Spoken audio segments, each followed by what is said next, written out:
Pero vamos a Romanos 3. Y aquí vamos a ver cómo finalmente Pablo acaba de derribar todo posible argumento, acaba de englobarlos y finalmente vamos a acabar condenando a todo el mundo. ¿Bien? Vamos allá. Dice así: ¿qué ventaja tiene pues el judío? Porque recordemos que acabamos de condenarlo también. ¿O de qué aprovecha la circuncisión? Y Pablo dice: mucho, en todas maneras. Primero, ciertamente, que les ha sido confiada la palabra de Dios. Y esto es algo bueno, o sea, no es que, entonces no me sirve de nada ir a la iglesia, entonces no me sirve de nada venir a la reunión de jóvenes, no me sirve de nada venir los domingos. Sí, tienes la palabra de Dios, qué bueno que la conozcas, que sepas lo que Dios quiere. Pero sigue diciendo: pues que si alguno de ellos han sido incrédulos, su incredulidad habrá hecho nula la fidelidad de Dios. Dice: de ninguna manera. Antes bien, sea Dios veraz y todo hombre mentiroso, como está escrito, para que seas justificado en tus palabras y venzas cuando fueres juzgado. Y aquí vamos a ver varias cosas. Aquí está hablando, entonces, como el pueblo de Israel falló y como no fueron capaces de cumplir la ley y ellos no fueron fieles, entonces ha hecho nula la fidelidad de Dios y dice: en ninguna manera. Y aquí lo primero que podemos aprender es que su fidelidad va más allá de nuestras imperfecciones. Dios es fiel incluso cuando nosotros somos infieles, porque Él no puede negarse a sí mismo. Él es así. Él es bueno, Él es fiel, y por tanto, aunque tú y yo fallamos, Él sigue siendo fiel. Pero incluso, viendo un poquito más allá, yo creo que también podemos leer esto. ¿Falló entonces Dios en su plan?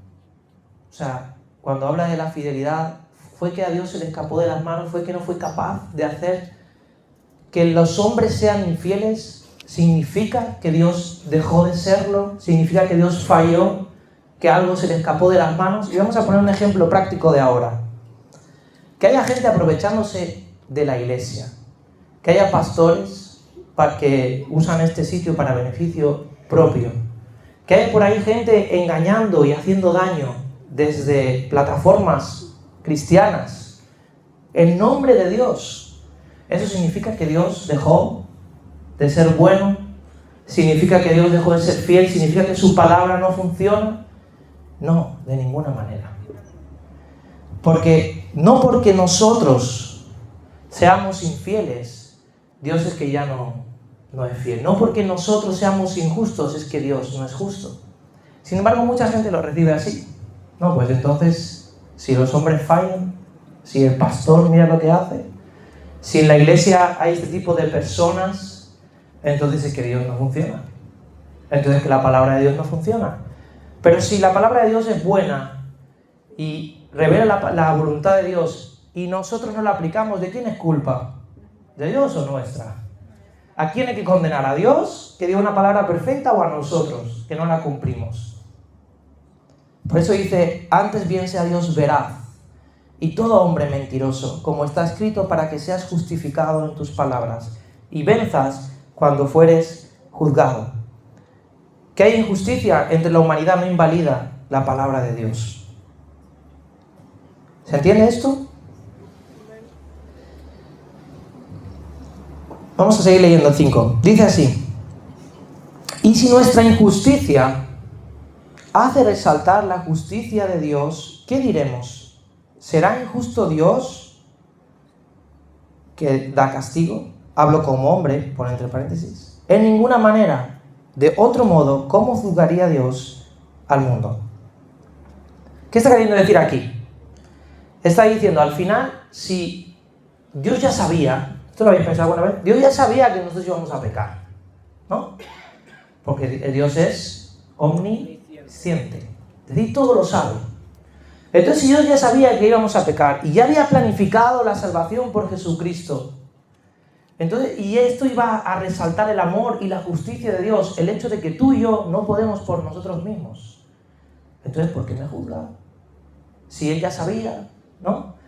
si Él ya tenía planeado que iba a hacer destacar el amor de Cristo, iba a resaltar su justicia en nuestra injusticia. Esto es otro argumento. Pero dice, en ninguna manera, o sea, no es injusto Dios. ¿Cómo juzgaría Dios al mundo? Y mira, que Dios sepa que tú vas a fallar no significa que te obligó a hacerlo. ¿Sois conscientes de esto? O sea, que Dios sepa que tú ya vas a fallar no significa que Él te puso la zancadilla. No significa que Dios dijo, vamos a hacer que peque. No es así. Tú con tu libre albedrío decidiste pecar. Ahora, Dios ya sabía y buscó una solución, pero esto no invalida la justicia de Dios. La condenación es para nosotros, que con nuestra libre voluntad decidimos elegir mal. Elegimos fallar, elegimos vivir a nuestra manera. Así que el hecho de que nuestra injusticia resalte lo bueno y lo justo que es Dios, solo demuestra que Él es el único digno de juzgar. El único digno de decir, bueno, es que esto está mal. Es que tú no mereces estar en mi presencia porque Él es 3 veces santo. Y nosotros somos pecadores. ¿Se entiende esto? ¿Le doy otra vuelta? ¿O lo dejo aquí? Hay muchos que piensan en esto. Que dicen, bueno, entonces si Dios ya sabía, ¿por qué no quitó la manzana o la fruta que había ahí en el Edén? ¿No? ¿Por qué no impidió que hubiera el mal? Si hay un Dios que es bueno y que nos ama, ¿cómo puede ser que esté permitiendo todo lo que permite? Pero que Dios sepa que hay mal, y eso no significa que sea voluntad de Dios, ni significa que Él ya no está siendo fiel. Que Dios sepa que hay mal no significa que Él está obligando al mundo y que tenemos excusa. Bueno, no teníamos más remedio que pecar. No es así. Nosotros decidimos. Si Dios no nos hubiese dado libertad para hacerlo, seríamos robots. ¿Se lo habéis pensado? Piénsalo de la siguiente forma. ¿Tú qué prefieres? ¿Un hijo o un robot? ¿Seguro que quieres un hijo? Mira que el hijo da dolores de cabeza, ¿eh? El hijo decide por sí mismo. El hijo a veces te va a gritar, te va a hablar mal. El hijo va a ser el que te va a dar el portazo en la cara cuando se enfade y se ponga en su ubicación cuando sea adolescente. El hijo se queda dolores de cabeza. El robot no. El robot tú lo programas, se levanta todos los días a la hora que tú le digas, con una sonrisa. Te dice buenos días mamá, buenos días papá. Te sirve la mesa. ¿No lo habéis pensado? ¿Cambiamos un niño por un robot? ¿Por qué? Porque no, ¿eh? ¿Por qué no? Pues igual Dios. Dios no quería que nosotros tuviéramos la obligación de estar con Él. No quería que nosotros tuviéramos la obligación de hacer las cosas porque sí, porque estábamos programados a hacer lo bueno. No quería que nosotros no tuviéramos más remedio que estar delante de su presencia, que llamarle Padre. Él no quería esto. Él quería revelarse y que tú y yo voluntariamente dijéramos, yo quiero estar contigo. Yo quiero amarte. Yo quiero acercarme a tu presencia. Yo te elijo.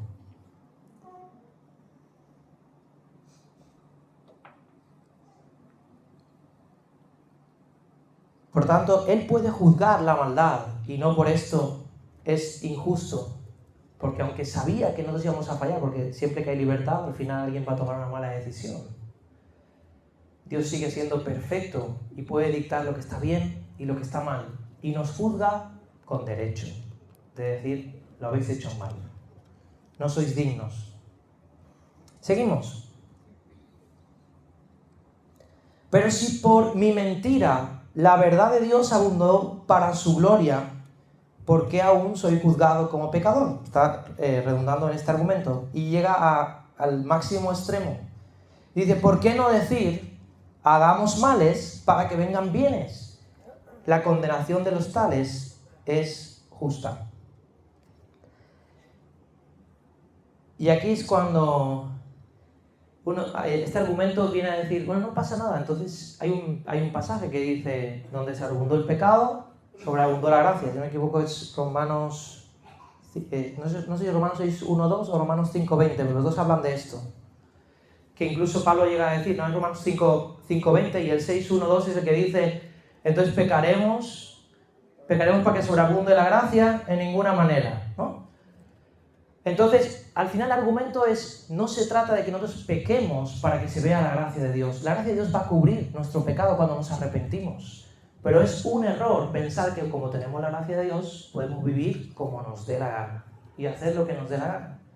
Me contaron el caso de un predicador que llevó a una hermana, después de una campaña, una hermana le acercó al hotel y el predicador le invitó a subir a su habitación. Ya sabéis a qué la estaba invitando.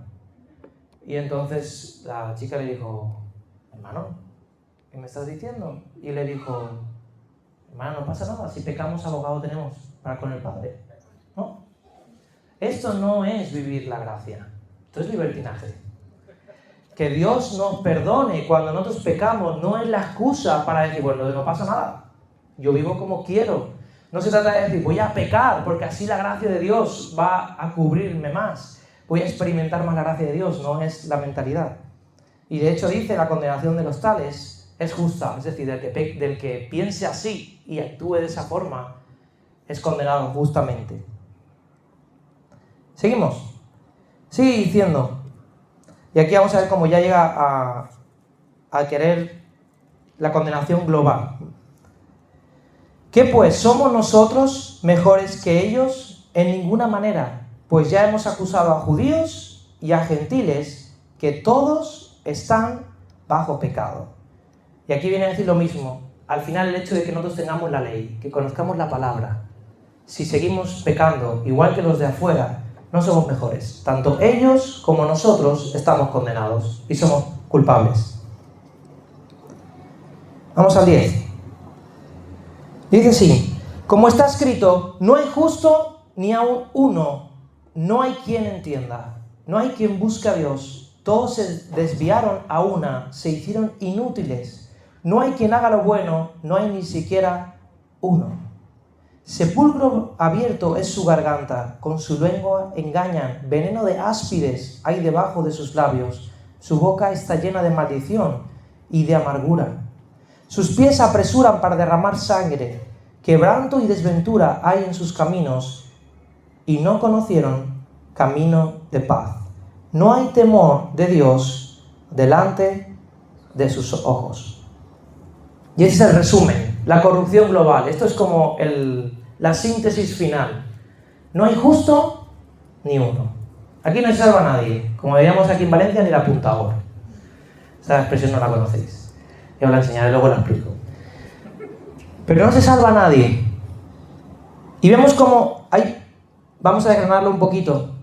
Dice, no hay quien entienda, no hay quien busque a Dios. Y esto nos habla de una corrupción del carácter y de la mentalidad de la persona. Es decir, ni siquiera lo buscan. No entienden la necesidad de Dios, ni la importancia, y no lo buscan. Y esta es la realidad. Vemos también como después habla, sepulcro abierto es su garganta, con su lengua engañan. Y habla de los labios y de su boca. Como la forma de hablar, la forma de comunicar, la forma de transmitir, también está corrompida. Y esto de la lengua, cuando vamos a los pies de Cristo, es algo que incluso tenemos que seguir trabajando y tenemos que seguir transformando en el camino de santidad, porque qué difícil es controlar la lengua, ¿sí o no? Sí. Es lo primero que uno se le escapa y sabéis que las palabras luego no se pueden recoger. Dice Santiago, habla de la importancia de refrenar la lengua. Y quien consigue refrenar la lengua, también es capaz de refrenar todo su cuerpo. Porque es lo más difícil, es lo más complicado. Y Santiago nos habla de cómo con la misma lengua adoran a Dios y luego maldicen, cómo hablan bien y hablan mal y se escandaliza de esto. ¿Cómo es posible que estemos usando la lengua de esa forma? Así que esto ocurre porque nuestra forma de hablar también está caída en el pecado. Y finalmente habla de los pies, se apresuran para derramar sangre y desventura hay en sus caminos. Es decir, también la conducta y la dirección están caídas.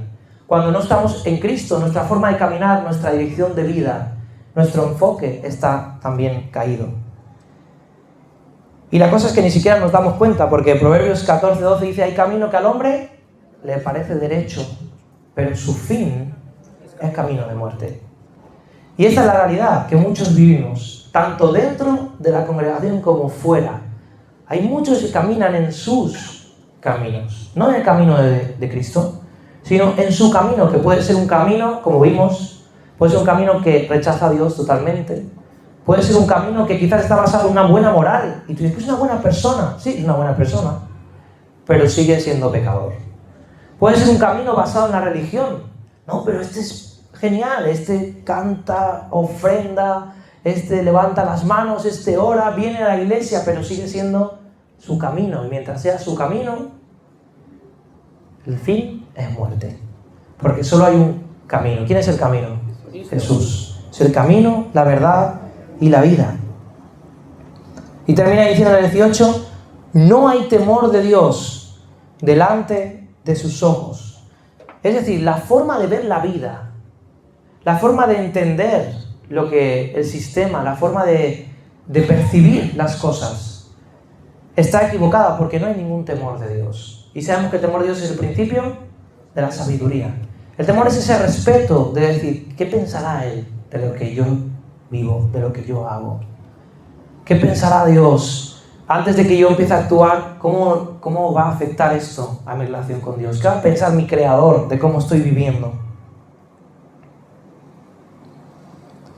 Y quiero que leamos algunos textos y os voy a pedir que me ayudéis a buscarlos, porque fijaos cómo empezaba esta cita en el 10, decía, como está escrito. Es decir, Pablo estaba citando otros textos del Antiguo Testamento y vamos a verlos. Si alguien quiere buscar el Salmo 14, del 1 al 3, otra persona puede buscar el Salmo 53, del 1 al 3, otro puede buscar el Salmo 5, 9, otro puede buscar el Salmo 143, otro puede buscar el Salmo 10, 7, otro puede buscar Isaías 59, 7 y 8, y el último, Salmo 36, 1. ¿Todo el mundo ha buscado a alguien? No. Si no digo quién sí, bien. Todos habéis buscado el primero. ¿Quién tiene el Salmo 14? ¿Sí? Con voz de arcángel y trompeta de Dios, ahí pues... Dice el necio en su corazón, no hay Dios. Se han corrompido, hacen obras abominables. No hay quien haga el bien. Jehová miró desde los cielos sobre los hijos de los hombres, para ver si habla algún entendido, que buscara a Dios. Todos, el 3 también. Sí. Todos se desviaron, a una se han corrompido. No hay quien haga lo bueno, no hay ni siquiera uno. Muy bien, ha leído 53, pero sí. Ha leído Salmo 53 del 1 al 3. Pero fijaos aquí como dice, cada uno se ha vuelto atrás, todos se han corrompido, no hay quien haga lo bueno, no hay ni aún uno. Tal cual lo que estaba diciendo ahí Pablo. ¿Quién tiene el Salmo 14? Salmo 14. ¿Sí? Perdón. 53 es súper parecido, entonces vale, estaba siguiendo. Vale, perdón. Seguimos. Salmo 5.9. He leído yo 53, pues ahora una réplica. Muy bien. Sí. Crezca ahora la maldad de los inicuos, mas establece tú al justo, porque el Dios justo prueba el corazón, porque Dios justo prueba la mente y el corazón. 5.9. Porque en la boca de ellos no hay sinceridad, sus entrañas son maldad, sepulcro abierto es su garganta, con su lengua hablan lisonja. Muy bien, aquí es cuando la parte que habla de sepulcro abierto es su garganta, con su lengua hablan lisonjas. No pasa nada, todos nos equivocamos. Yo mismo me he confundido con el 14.53. Muy bien. Bueno, va, ¿quién tiene 53? 1 al 3, que dice prácticamente lo mismo que el 14, pero vamos a leerlo también. Venga. Dice el necio en su corazón, no hay Dios. Se han corrompido e hicieron abominable maldad. No hay quien haga bien.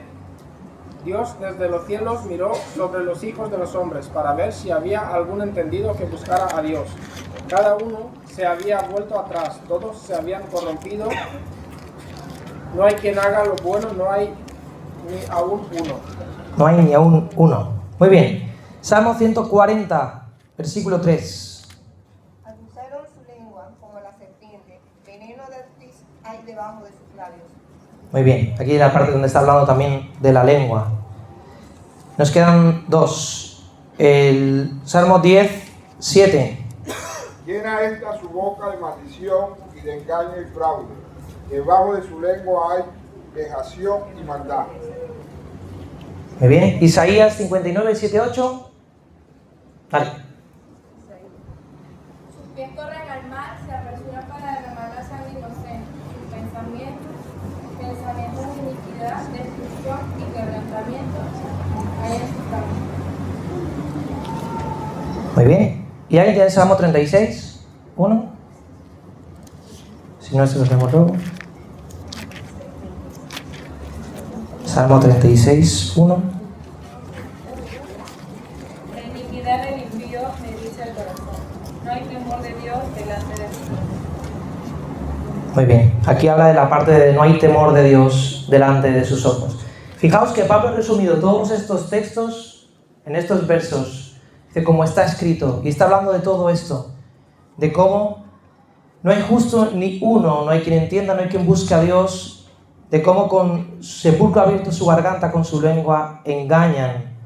Cómo sus pies se apresuran para derramar sangre. Como quebranto y desventura hay en sus caminos. Y no hay temor de Dios delante de ellos. Entonces la conclusión, el resumen, de que al final todos nosotros somos caídos, somos culpables, estamos destituidos de la gloria de Dios. Y paro aquí un momentito. ¿A alguien le queda alguna duda de si alguien se podía salvar aún hasta este punto? ¿A alguien se le ocurre un argumento más que quizás a Pablo no se le ocurrió? ¿De alguien que podría ser justo delante de Dios por sí mismo?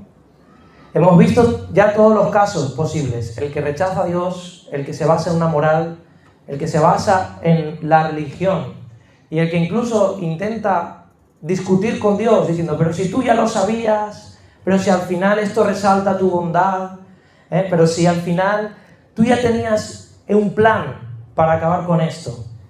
Así que ninguno de los argumentos sirven para justificarse delante de Dios. Y vamos a seguir con Romanos 19, 3:19. Dice así: pero sabemos que todo lo que la ley dice, lo dice a los que están bajo la ley, para que toda boca se cierre y todo el mundo quede bajo el juicio de Dios. Es decir, hay una condenación universal. ¿Y por qué esto es tan importante? ¿Por qué Pablo dedica todo este tiempo a condenar a todo el mundo? ¿Que Pablo quería desquiciarse? ¿Quería quedarse a gusto? No se trata de esto. Es que mientras yo no entienda que estoy en condenación, no necesito un Salvador. ¿Esto lo entendemos? Es necesario que yo comprenda que estoy en maldición, que estoy condenado, que no puedo acercarme a Dios, para que entonces surja algo en mí que diga, ¿y ahora qué? ¿Ahora qué hago? ¿Qué preguntaron después en Hechos cuando Pedro empezó a predicar? Dice, ¿qué haremos? ¿Qué haremos? Esta es la pregunta que tiene que salir en nuestro interior cuando acabamos de leer todo esto. Y entonces, ¿ahora qué, Señor? Si estoy condenado, si no tengo posibilidad de acercarme a ti, si no soy capaz de cumplir la ley, si por las obras de la ley nadie se va a salvar, entonces ¿cómo lo hacemos? 3:20 dice esto: ya que por las obras de la ley ningún ser humano será justificado delante de él, porque por medio de la ley es el conocimiento del pecado. Así que la ley sirve para dar un diagnóstico claro. Es como un espejo en el que tú te miras y te das cuenta el grano, el defecto, la cana, el rulo que no está bien hecho. Por eso es igual, la ley me muestra todos mis defectos y ninguno somos perfectos delante de ella. No es posible cumplirla. Y gracias a Dios llegamos al 21. Dice, pero ahora. Es decir, hay un antes y un después. Algo que va a cambiar. Pero ahora, aparte de la ley, ¿qué es lo que teníamos hasta ahora? Lo único que Dios nos había dado hasta ahora era la ley y los profetas. Era la única revelación que teníamos, lo que Dios esperaba de nosotros, su palabra. Pero ahora se ha manifestado la justicia de Dios, testificada por la ley y por los profetas. todo esto que había sido hablado, todo esto teórico, ahora se ve manifestado. Y fijaos, Dios había dado su palabra en el Antiguo Testamento. ¿Y quién es Jesús? Dice Juan 1:1, Jesús era el Verbo. Esa palabra que Dios había dado, esa palabra que Dios había revelado en el Antiguo Testamento, ahora se manifestó hecha en carne y vivió entre nosotros. Ahora la misma palabra de Dios que no podíamos cumplir, a la que no podemos acercarnos porque no somos dignos y no llegamos, vino y habitó entre nosotros. Y como un hombre cumplió toda la palabra, fue capaz de ser perfecto y pagar por ti y por mí. Y esto lo veremos en el próximo día, ya en la justificación. Pero esto significa que toda la ley, todos los profetas, todo el Antiguo Testamento, cuando nosotros lo leemos, nos lleva a un punto de inflexión, y es Jesucristo. Nos lleva a una necesidad. Necesitamos un Salvador, necesitamos a alguien que haga algo, necesitamos que ocurra algo. Y este Salvador fue Jesús, para eso vino. No solamente fue un bebé bonito de Navidad, que nace en Belén. No solamente fue un buen maestro, que vino a enseñarnos cosas buenas, que hablaba bien. No fue un revolucionario, como muchos han cogido su ejemplo para hacer revoluciones en sus países. No fue el primer progresista. Esto no fue Jesús. Jesús fue el Salvador. La solución al verdadero problema. Y el verdadero problema no es ahora el gobierno, no es ni Pedro Sánchez ni Trump, no es nadie, no es el hambre en el mundo siquiera. El problema real es el pecado. Que estamos en condenación. Ese es el problema real. Y a eso vino Jesús, a quitar el pecado del mundo. Así que resumo lo que hemos visto hasta ahora. Hemos llegado a un veredicto universal, pecado universal, silencio universal, culpa universal, juicio universal, incapacidad universal. Y la ira de Dios se muestra contra todo esto. Y no es por un defecto, no es porque Dios se enfada como nosotros, sino que Dios es santo y no puede estar en comunión con la imperfección, con el pecado. El problema del hombre no es la falta de luz, no es que Dios no se había revelado hasta ahora. Sí que había dado su palabra, sino que rechazaron la luz, sea por la creación, sea por su palabra. La idolatría que el hombre había tomado deformó la mente, las emociones y el cuerpo. Aquel que se cree moralista no es menos pecador. El religioso que puede hablar incluso de la palabra de Dios, al final lo único que destaca es que hablándola la incumple también. La ley no fue dada para hacernos justos, sino para desmascarar el pecado que había en nosotros, para mostrarnos que somos pecadores. Y con todo esto, Dios no puede justificar al hombre sin más. Porque había una ley, y acordaros, la paga del pecado es muerte. Así que en el día de hoy, con la final de la condenación, terminábamos sentenciados todos a muerte. No había nadie que había escapado. Aquí nos íbamos todos a la guillotina, todos a la silla eléctrica. Todos éramos merecedores del castigo. Pero para el próximo viernes, para que vengáis con ganas. Pero ahora se ha manifestado la justicia de Dios. Va a haber una solución, la película va a acabar bien, un spoiler. Algo va a suceder y es Jesús.